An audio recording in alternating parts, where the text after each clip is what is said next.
2, 4, 8, 16, 32, 64, 128.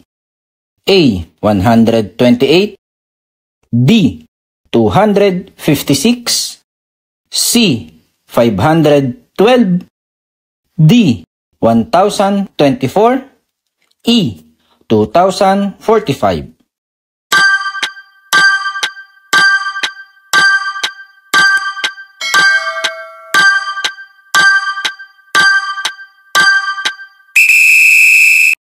Kung sa last video ay arithmetic sequence, for today's video naman ay geometric sequence.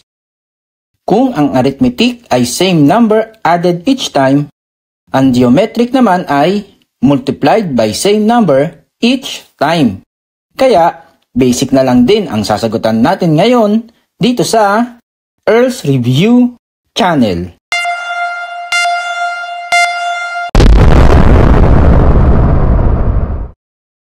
Good luck sa mga ka-review na kukuha ng Civil Service Exam sa March.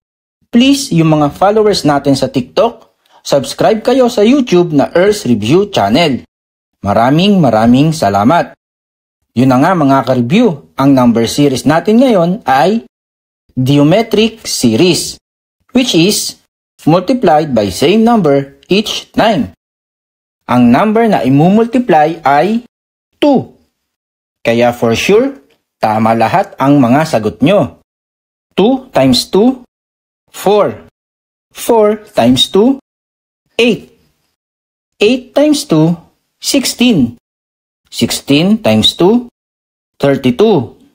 32 times 2, 64. 64 times 2, 128. 128 times 2 is 256. Kaya ang sagot natin ay B, 256. Sana nakatulong ang solution ngayon ka-review.